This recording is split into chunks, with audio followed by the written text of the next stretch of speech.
sou Simone Braga e a gente começa agora uma nova edição do Câmara Rio Entrevista. No programa de hoje vamos falar sobre crise energética. O Brasil vive a pior crise hídrica em 91 anos e com a falta de chuvas, o nível dos reservatórios das usinas hidrelétricas pode chegar a níveis mínimos nos próximos meses, justamente no período mais seco.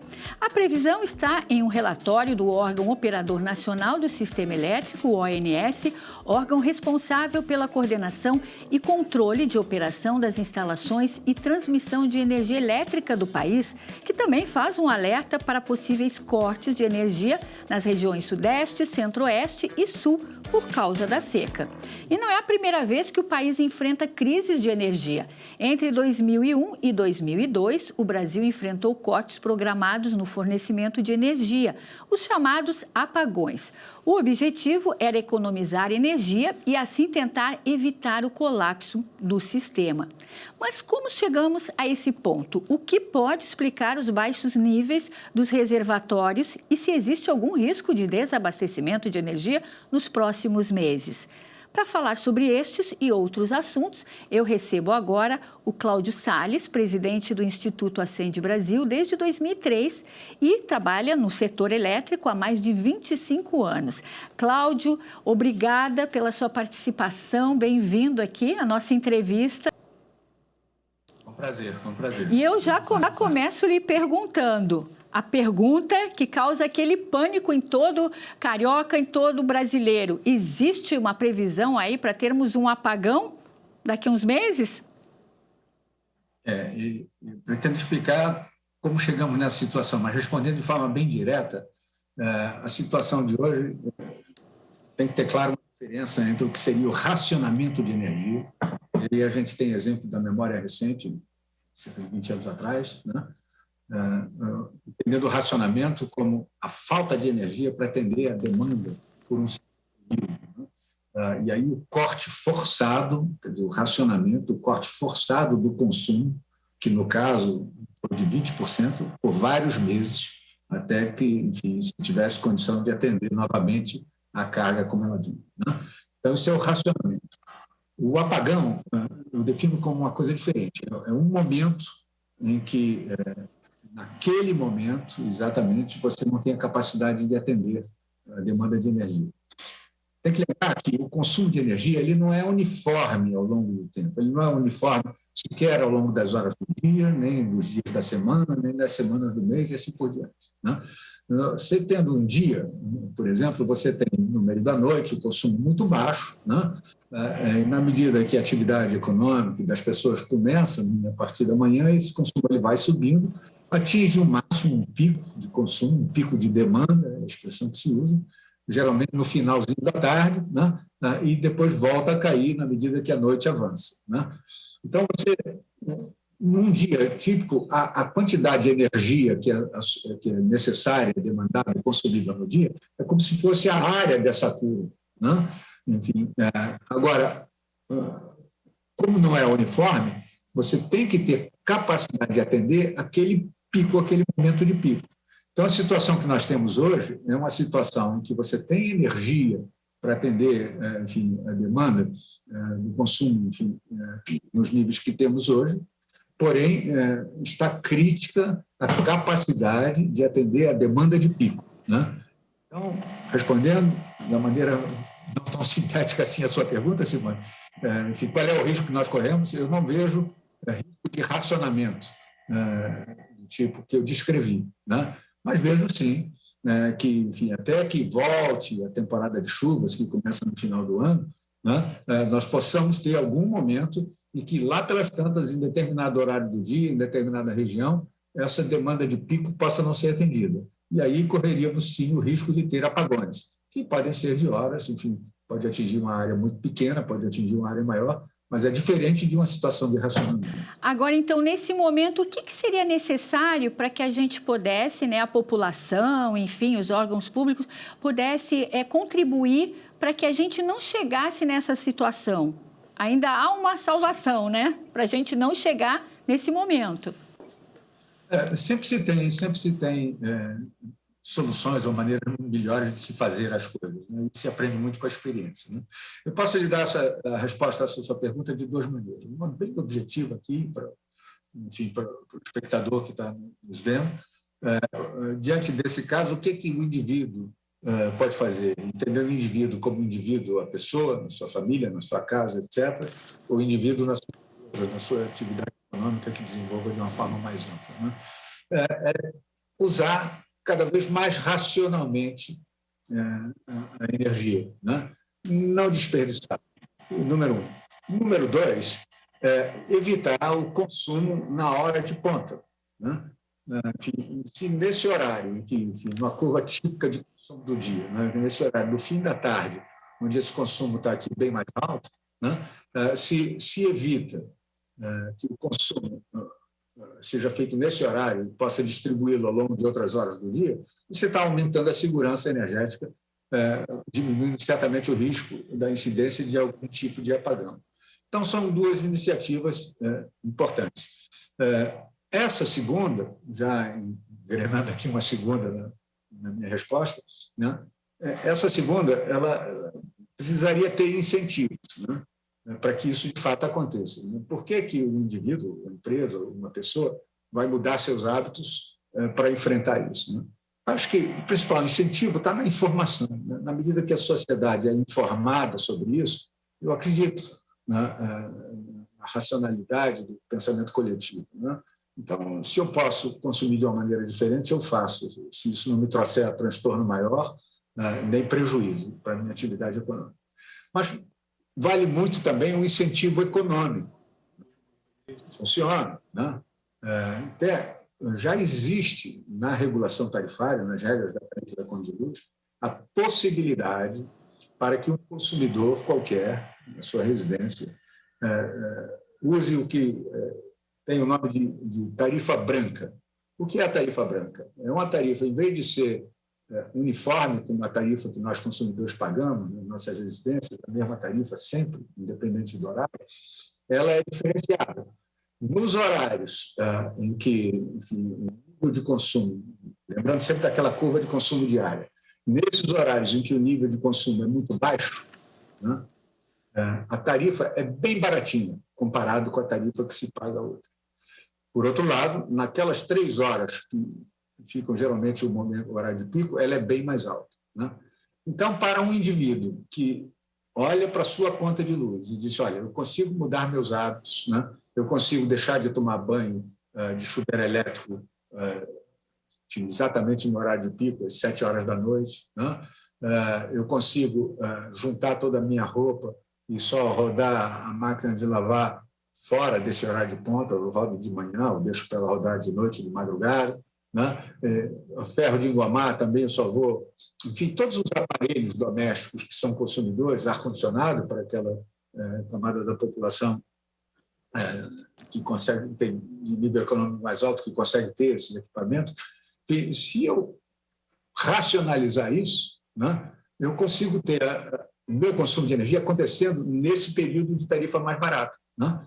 E aí a minha conta de luz como um todo cai. Isso é então, muito importante, né, seu Cláudio? Até porque isso não é muito divulgado para as pessoas. Pois não é. Umas campanhas ajudariam, né? Por isso que eu digo, a informação é muito importante. E outra coisa para a gente entender, por que os níveis ficam tão baixos? Por que a gente chega a esses níveis baixos? É por causa da falta de chuva? Ou por causa de um consumo acentuado? Planejar a expansão da oferta de energia elétrica é planejar um ambiente de incertezas, né? Onde você... segundo, é que tem diferentes tipos de usinas e são despacháveis e não despacháveis, né? E eu vou falar um pouco mais sobre ela. E a terceira é que, ao planejar, levando em conta esses elementos, o planejador ele sempre tem que considerar como aceitável um determinado nível de risco de falta de energia. Por que ele tem que considerar como aceitável um determinado nível de risco? Vou falar que nível é esse, né? Porque ele poderia planejar para que não houvesse risco nenhum, para que nunca na nossa história nós chegássemos a uma situação como essa, por exemplo, tem o risco não de racionamento, mas um risco de, eventualmente, ter alguns apagões, né? Só que, para fazer isso, ele teria que ter tamanha redundância de usinas que ficariam paradas a maior parte da sua existência, só esperando que em 100 anos, 90 anos, etc., quase 100 anos, né, você tivesse o período de maior seca da história para que aí sim você empregasse isso. Ou seja, do ponto de vista físico e econômico, não se faz isso em lugar nenhum do mundo, é impraticável. O custo disso, né, seria exponencialmente gigante e inviável para a sociedade brasileira, né? Então, o operador que tem todos aqueles dilemas, o planejador que tem todos aqueles dilemas que eu falei, tem um que é estabelecer esse nível de risco, que nos nossos critérios ele é de 5%, né, com algumas nuances, né, com o qual se trabalha, né? Então, para terminar a primeira parte da minha resposta, o que nós estamos vivendo é um momento desse em que o risco, entre aspas, está se manifestando, né? Está dizendo, olha, lembra-se que tem lá o nível de risco, olha, nós estamos numa situação como essa, né? Mas, felizmente, em certo sentido, uma matriz suficientemente robusta para, a despeito dessa realidade terrível e inesperada de termos a maior seca da nossa história, né? Nós estamos com abastecimento de energia aqui, não temos falta de energia, temos sim um risco de, eventualmente, apagões indesejados, que podem não acontecer, né? Podem não acontecer, a gente espera que não aconteça, mas que, de fato, ele está acima do que seria desejado. Com certeza. E tudo é uma questão também de planejamento, né, seu Cláudio? Eu vou para o intervalo e a gente volta falando mais sobre esse tema, ok? Daqui a pouquinho a gente continua a nossa conversa com o presidente do Instituto Acende Brasil, Cláudio Salles, sobre a crise energética. Não saia daí, o Câmara Rio Entrevista volta já já.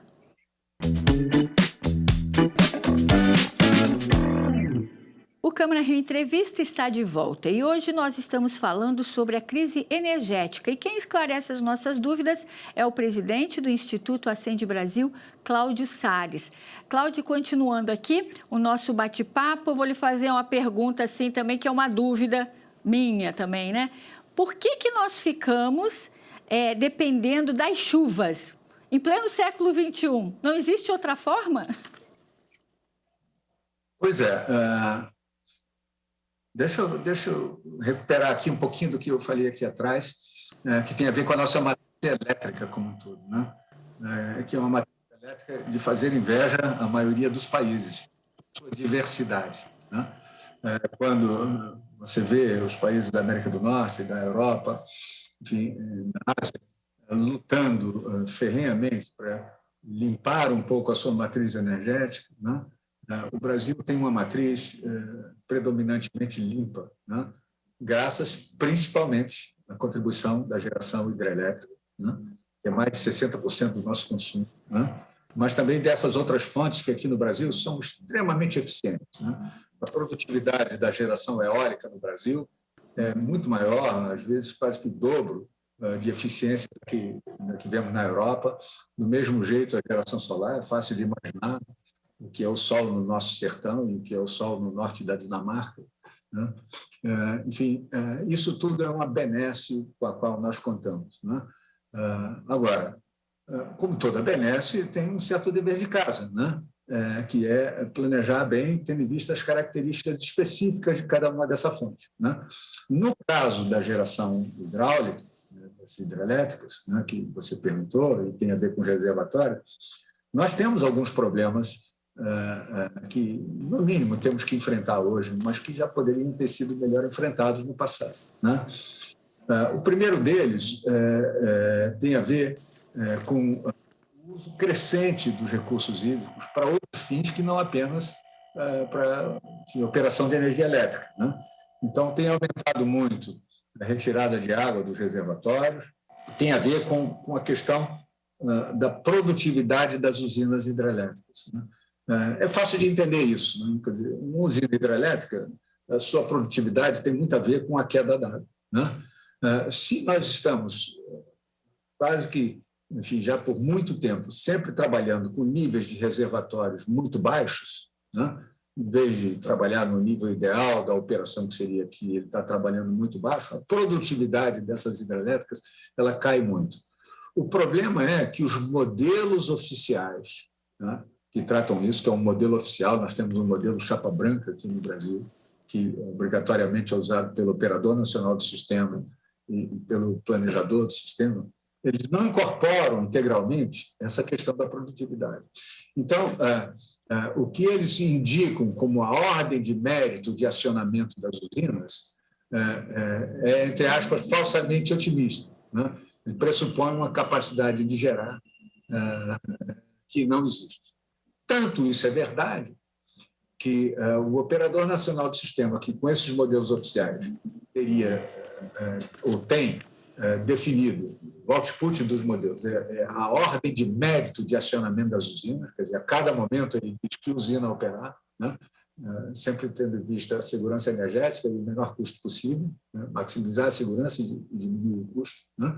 Então, o modelo que produz isso não é suficiente, ele reconhece isso, e hoje existe o chamado acionamento fora da ordem de mérito, né? Que é ok, mas pero, no mucho, vamos aqui no acionamento fora da ordem de mérito para garantir. Então, são dois problemas. Primeiro, o uso dos recursos hídricos, que tem se intensificado sem que exista um planejamento integrado em relação a isso.